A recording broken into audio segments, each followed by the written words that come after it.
mostrarles el resultado de investigación que hemos obtenido a lo largo del tiempo, a partir de nuestros trabajos con materiales no estructurados y cómo a partir de ellos hemos podido ir construyendo poquito a poquito dispositivos y evaluándolos en campo. Quería darles ese concepto de cómo hemos tratado de llegar hasta la aplicación final, con todas las limitaciones que esto representa y todos los retos que esto pone frente a nosotros.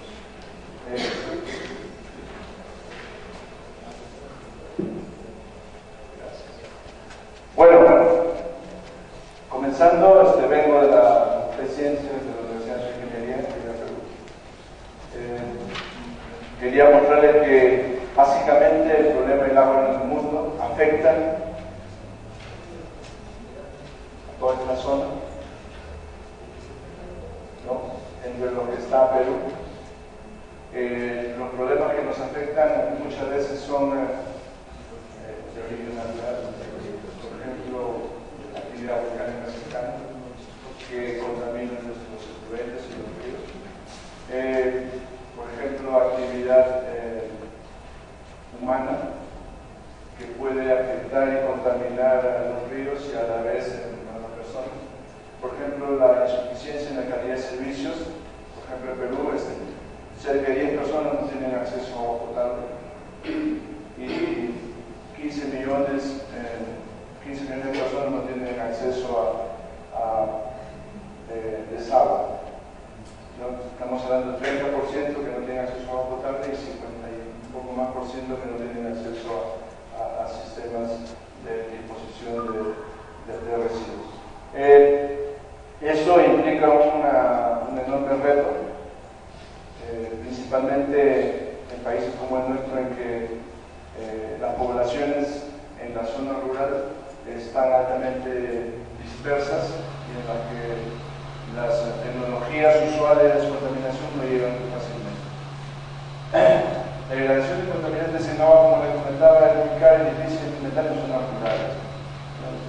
No es como en las grandes ciudades, como Quito, como Lima, donde pueden poner una gran planta de contaminación y pueden tener un control más o menos de lo que es y de lo que sale. En estas zonas, no. Y muchas veces el agua es de buena calidad, pero por gestión, por un mal uso del recurso, se llega a contaminar. Hay que tener presente que una sola bacteria es suficiente para que te enfermes. Y si contamos con eso, que los servicios de salud son difíciles de acceder, entonces se puede poner un gran problema. Una persona en una zona rural que se enferma del estómago, ¿cómo llega a una cosa médica que está un poco descontrolada? Esto enfrenta ciertos retos. Entonces, la posibilidad de utilizar energía solar para la contaminación de agua plantea aquí una posibilidad interesante de provisión de energía en estas zonas. ¿Qué materiales podríamos utilizar para sacar provecho de esa energía solar? Tenemos aquí semiconductores, tenemos reductores que pueden hacer reducciones y oxidaciones y oxidativos. Entre los que tenemos aquí, tenemos el óxido de titanio y el óxido de zinc, que son el óxido de titanio principalmente mucho más estable que el óxido de zinc, y todos ellos con ciertas potencialidades de acuerdo a la posibilidad que tienen para absorber la energía que viene del sol. Hay que recordar que si el hecho de un óptico es demasiado intenso, entonces no puede absorber menos energía. Pero estos, a su vez, por la posición de sus potenciales de oxidación, pueden oxidar, entre otras cosas, contaminantes que están presentes en el agua. Aquí muestro algún ejemplo de ellos, y pueden, en principio, llegar hasta la mineralización y obtenerse ese efecto positivo que buscamos de contaminación. A través de ella, que tiene el nombre de fotocatálisis, usamos semiconductores, en donde básicamente, en el caso del óxido de titanio, por ejemplo, promovemos un electrón de la banda de valencia, la banda de conducción por la absorción de energía que está en el orden del ancho banda óptico, y con esto promovemos degradación de contaminantes según el método que vimos anteriormente. ¿Cuáles son los criterios para seleccionar un buen catalizador? Básicamente son que tenga un adecuado potencial redox en la banda de valencia, de modo que sea suficientemente positivo como para hacer factible la mineralización de la materia orgánica. Lo segundo es que su activación debe caer dentro del intervalo de de la irradiación solar, ¿verdad? Y eso implica que más o menos debe ser su ancho de banda óptico menor a 4 nanómetros. ¿Qué significa eso? Mayor a 300 nanómetros, 320, 330. ¿Por qué menor a eso no? Porque básicamente porque ya la óptica empieza a fallar, los materiales empiezan a absorber en ese tema, en ese rango, el vidrio ya empieza a ser muy absorbente, ya no pasa de energía, básicamente porque el Sol tampoco tiene mucha más energía bajo ese rango, precisamente por la absorción de su energía en la atmósfera, el agua empieza a absorber también debajo de los nanómetros. Entonces, nosotros enfrentamos con eso un reto, tratar de que nuestros materiales absorban la mayor cantidad de energía, que se mantengan en ese ancho de banda óptico que les comenté, el más adecuado, y hacer que nuestra superficie activa sea la mayor posible. Entonces, analizando el Sol, vemos que afortunadamente el Sol tiene una gran intensidad, precisamente en los países en donde había más problemas, ¿verdad? Una mayor intensidad de luz por año en estos países donde hay mucho más problemas de agua. Eso nos brinda una posibilidad interesante de llegar con energía a esa zona de difícil acceso. Entonces, necesitamos crear tecnología para llegar con esa tecnología de fácil acceso, que sea robusta a esta zona. Ese es el concepto de todo esto, ¿ok? Entonces, empezamos a trabajar hace un tiempo con óxido de titanio, que es uno de los fotocatalizadores que demostré anteriormente, que tiene una posición energética interesante. Estas son unas características de cómo obtenemos el material y de cuál era la razón de las diferentes fases que obtuvimos. Los materiales están ahí, son alrededor de, no serían de diferentes diámetros, entre 10 hasta 100 nanómetros, de acuerdo a la condición de la síntesis, y probamos en suspensión que hacía falta muy poco ppm de óxido de titanio suspendidos en la solución para que con el Sol desaparezca, se inactive la batería y por largo tiempo. Entonces, eso lo comparamos con el solo efecto de la radiación, porque el solo efecto de la radiación solar también descontamina, también inactiva la batería, pero por corto tiempo. Con este material la inactivación se prolonga por mucho más tiempo y puede ser, el recurso descontaminado puede ser seguro para las personas luego de descontaminación. Entonces, pero eso a su vez nos implicaba un problema. ¿Cuál es? Que estas nanopartículas tenían que ser refrigeradas en solución después del proceso de descontaminación. Es por eso que empezamos a soportar el material sobre diferentes sustratos. Aquí lo soportamos sobre unas esferas cubiertas de vidrio cubriendo con óxido de titanio en la superficie. Y vimos que en este tipo de material ya obteníamos la desinfección con una poca cantidad de bacterias. Seguimos jugando con eso y, como les comento, nos dimos cuenta que utilizar el fotocatalizador en polvo era muy difícil de implementar a nivel de aplicación local por el problema que demandaba a lo largo de la reacción. Entonces empezamos a ver cómo soportar esos materiales, en qué dispositivos, en qué sustratos deberíamos soportarlo. Y eso también nos llevó a entender los diferentes métodos de depósito que podíamos implementar y los cambios tecnológicos que eso implicaba. Aquí les muestro un tema,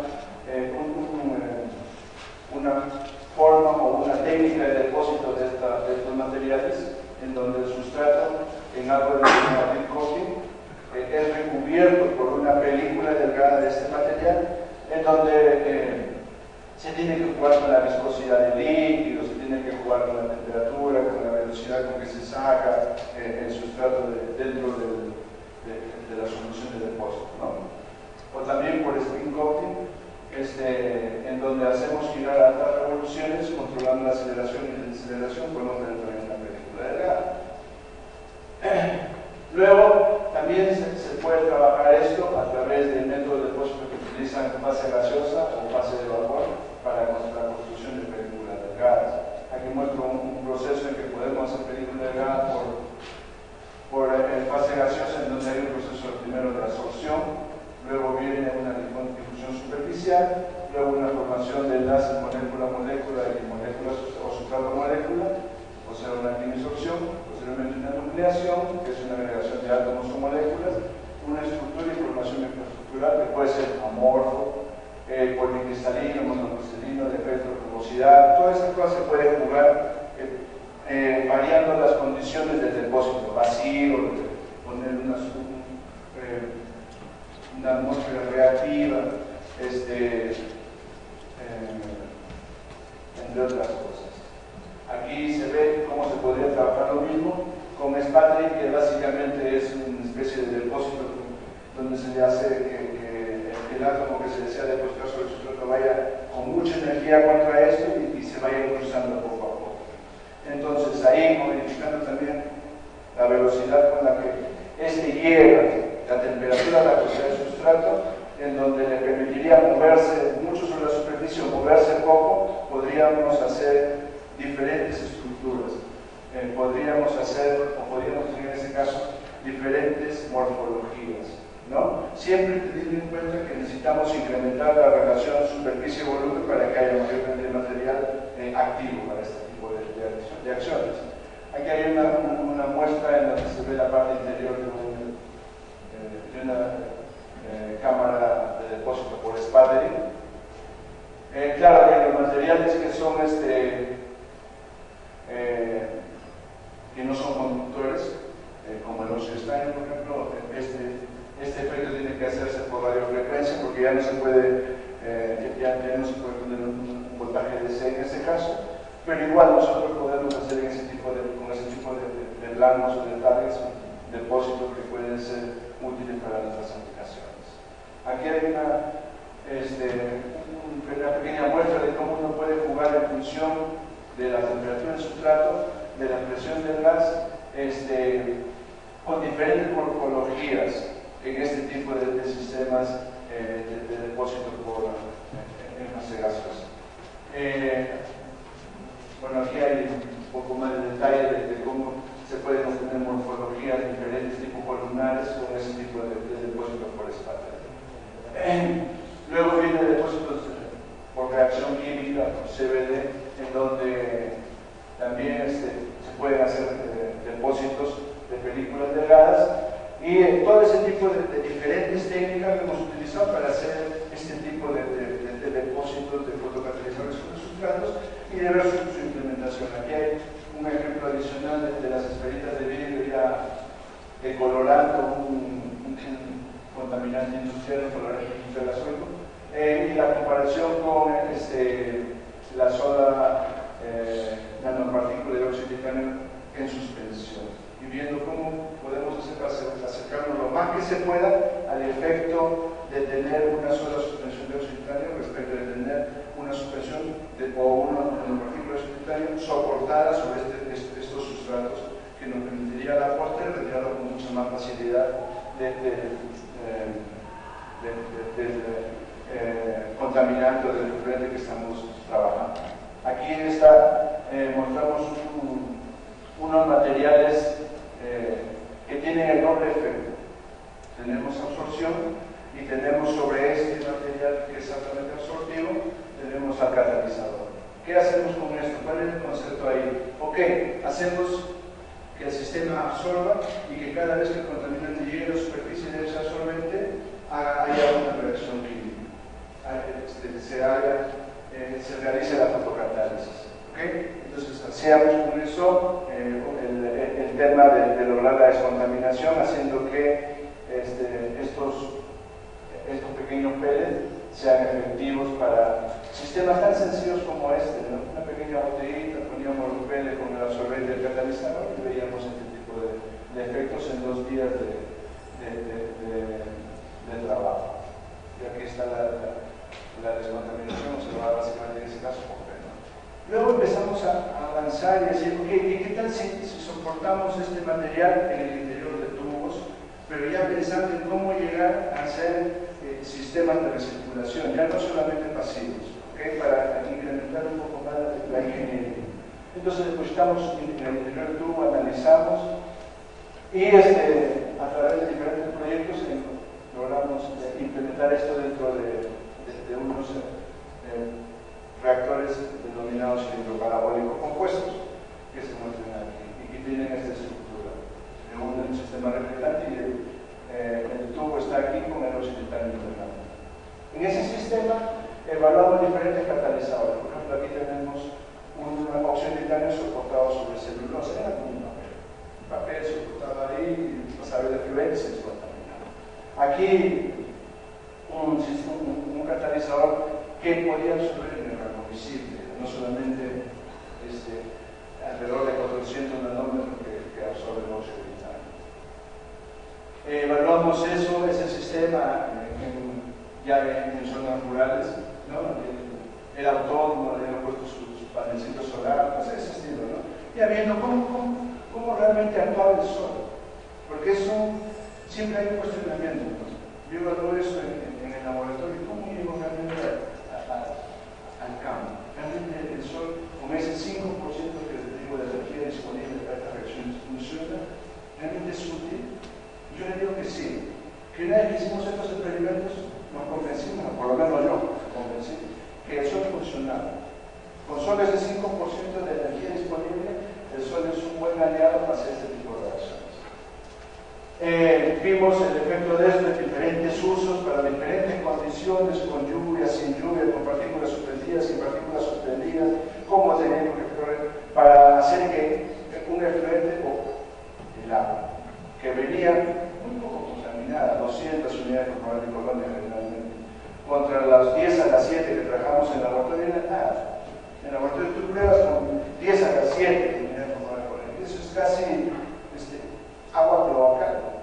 Eso no se ve en las zonas rurales, en las zonas rurales es poquito, pero recuerden de nuevo que solamente hace falta una bacteria para que ustedes se enfermen, ¿no? Y a partir de ahí crezcan las colonias. Entonces,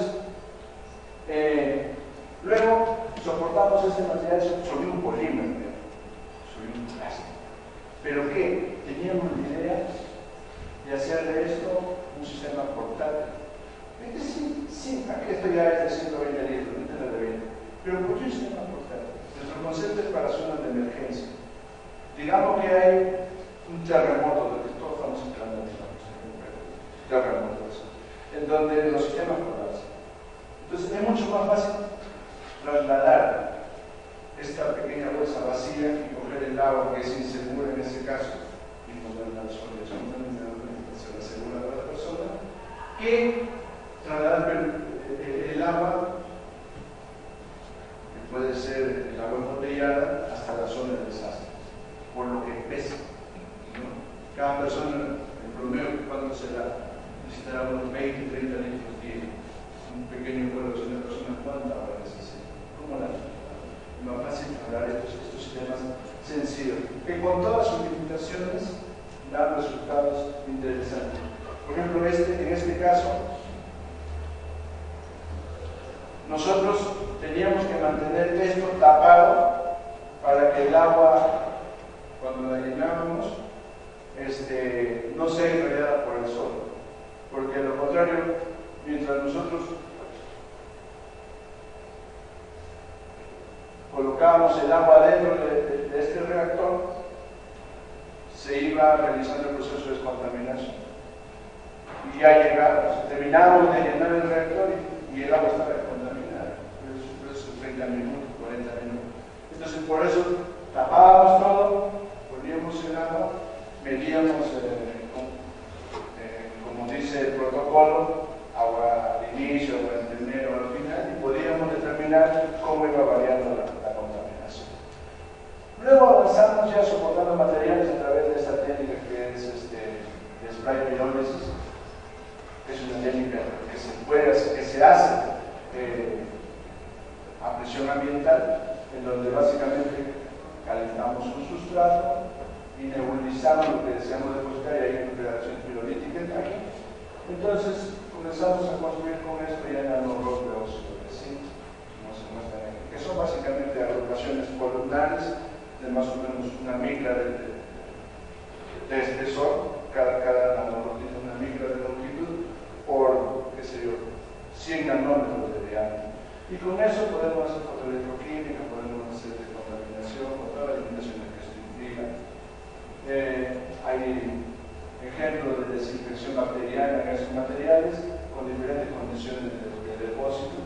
Luego también tenemos sistemas de filtros activos en donde estos puntitos son nanopartículas de plata que los utilizamos básicamente para mejorar la calidad de aire en todos los lados.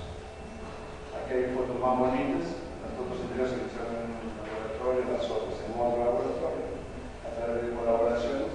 Y luego evaluamos estos reactores en diferentes condiciones en zonas rurales específicas a través de sistemas como se muestran aquí y vemos cuál es su eficiencia y cuál es la aceptabilidad social que eso puede implicar, ¿no? Sistemas como estos mandamos a diferentes sitios simplemente con el objetivo de que la gente nos diga qué piensa, cómo lo puede usar. En esto, por ejemplo, teníamos un inconveniente interesante porque la gente estaba muy preocupada que durante el traslado o que haya una granizada y se rompa todo, ¿no? Cosas como eso salen en este tipo de trabajos. O hacíamos plantas un poco más grandes como esta, en este caso para mejorar la calidad del agua. Bueno, en conclusión, hemos trabajado con fotocatalizadores, óxido de titanio y óxido de zinc, hemos desarrollado síntesis, depósitos en diferentes sustratos, pero siempre con el concepto de ver cómo podemos llegar hasta un prototipo, ¿no? Obviamente, a partir de ahí, para llegar al mercado existe una distancia todavía muy grande, ¿no? Pero eso nos brinda a nosotros un norte, una definición más o menos de dónde queremos llegar y nos ha permitido no solamente generar publicaciones, sino recursos humanos, consolidar de alguna manera las iniciativas en países tan espontáneos como el Perú, que invierte 0.15% del PBI en ciencia y tecnología. Eso es de una manera importante, ya que en promedio de la región se invierte nada de 0.15%. Bueno, no les quito más tiempo. Estas son las personas que han colaborado en este tipo de actividades durante este tiempo, los proyectos que han permitido que se realice este tipo de actividades, y muchísimas gracias.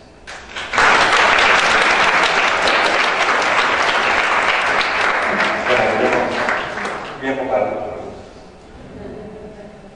¿Alguien más? Han utilizado como soporte partículas magnéticas que luego pueden ser retiradas con el campo magnético. Y se ha llevado a mejorar, no sé, con celdas solares. Sí, hemos utilizado para el tema de trabajo con arsénico. No lo he mostrado acá, pero nuestra limitación fue cuando quisimos hacer un prototipo que permita trabajar más de 10 metros cúbicos por día. ¿Cómo hacemos la partícula magnética para volúmenes tan grandes del planeta? Ahí tuvimos un problema, ¿cómo está? Para ese tipo de trabajo de arsénico decidimos dos tecnologías, una de filtración rápida que nos permitía bajar un 70% de la contaminación. Partíamos de 500 ppb de arsénico en ese tema y las normas internacionales te piden 50 ppb. 500 ppb en promedio venía acá arriba. Tú estás con 50 ppb como límite máximo permisible. ¿Cómo haces para resolver ese problema? Nosotros trabajamos con una tecnología de filtración rápida ahí que nos permitía en un prototipo que no le mostraba aquí bajar con eficiencia de trabajo de 20 metros cúbicos por día un 70%, y luego pasaba a un proceso adicional que permitía bajar ya al orden del límite máximo permisible.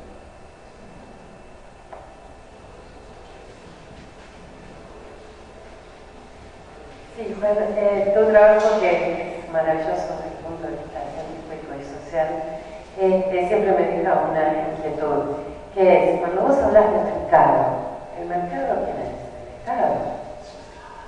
No es el mercado, es el Estado directamente, porque si vos querés proveerte agua limpia tras un terremoto o lo que sea, no son las corporaciones las que les interesa eso. Sí. Perfectamente de acuerdo. Nuestro objetivo es básicamente el Estado. Eso es lo lindo de esto. Un trabajo para resolver un problema. Nosotros sabemos que una corporación no va a vender. Vendrá y ha pedido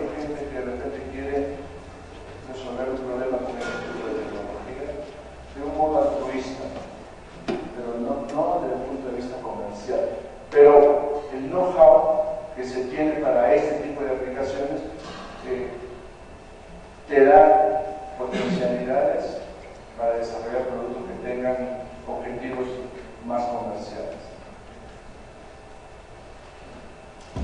Bueno, Carlos, es un muy bonito trabajo y lo que encuentro muy bonito es que lo han hecho en el soporte y sustrato, porque nanopartículas, hemos mucho hablado de estas nanopartículas y de iodos que se hacen toneladas, que se comen en el chocolate, que decíamos todo. Ahora hay trabajo reciente que dicen que pasan las nanopartículas en la barrera hematoencefálica. Entonces, cuando llegan en nuestro cerebro, ¿qué va a suceder en los años que vienen? Yo pillo a unas personas también haciendo charlas de compañía L'Oréal, de Isabel, para cremas, que son blancas, que tienen iodos, y me dicen, bueno, vamos siguiendo haciendo esos estudios.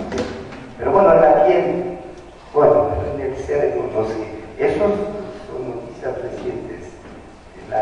Mejor tener nanohilos, un sustrato mantenido en uso para hacer fotocatálisis. Sí, nosotros tenemos claro muy bonito, ese problema. No lo decimos aquí, no lo planteamos como una de nuestras justificaciones para trabajar con esto, pero sí eso lo tenemos que decir.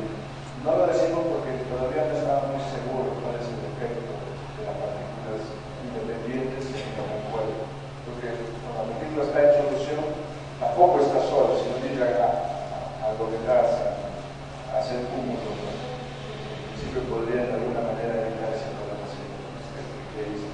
Pero sí, tenemos conciencia de eso. Este trabajo de las líneas, a ver, para zonas mineras, ellos tienen dinero para comprar y para enfrentar esto con otras herramientas, ¿no?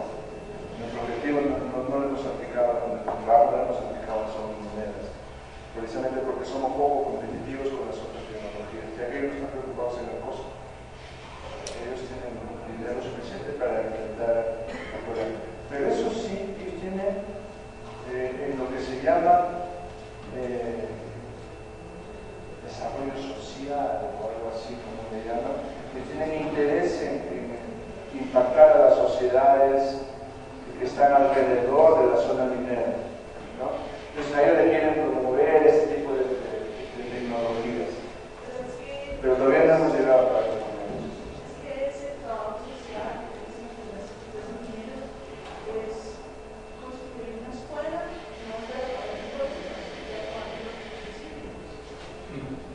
Pero, ojo, tampoco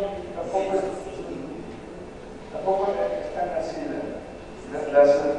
La minería es una empresa, es creada para generar dinero, ¿no?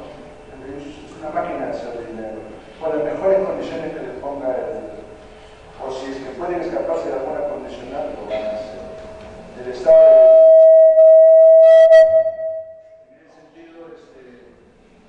poner las regulaciones claras para que no se susciten ese tipo de problemas. Dicho sea de paso, ahora los problemas principales en Perú no es por la minería misma, son por pasivos ambientales de minería que se realizó hace 30, 40, 50 años. Porque las de ahora, de alguna manera, siguen la regulación, porque los problemas se de todas maneras, la contaminación minera es de todo tipo y no de bacterias. El hielo que está tratando es la contaminación minera. Una pregunta ya.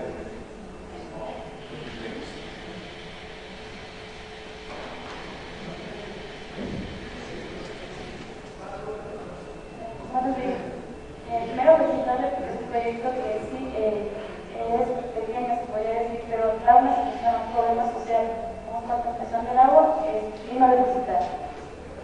Mi pregunta es, ¿cuáles son, se puede decir, las claves para poder desarrollarse a gran escala? Porque es cierto que ustedes están dirigiendo a contaminación de agua por bacterias de ese tipo. En las zonas rurales, tanto en Perú como en Ecuador, si bien es cierto la contaminación son de descargas, que ellos llegan por explotación minera, explotación petrolera. Entonces, creo que deberíamos concentrarse más en lo que es el tema de aguas contaminadas por alto contenido de plomo, contenido de este tipo de procesos de esta industria. Y si bien es cierto, la minería y la petrolera son grandes empresas de generación de dinero, también hacen aportaciones en las que ahora ayudan a temas de investigación. Pienso que si ustedes enfatizaran en un tema de descontaminación de este tipo de descargas que ellos hacen al ambiente, aportarían también a su investigación.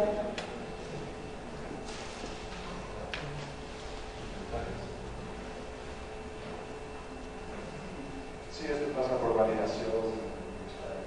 Ahora, lo que no enfaticé mucho aquí es que adicionalmente a eso, como estos catalizadores o como estos semiconductores soportados, uno puede hacer fusiones, uno puede hacer CMLDs, es decir, una línea de trabajo de María aquí presente, en donde básicamente conectamos la radiación solar no para hacer directamente una reacción química como aquí, sino para generar electrones en un circuito cerrado, en donde el óxido de titanio es el colector de electrones y los electrolitos son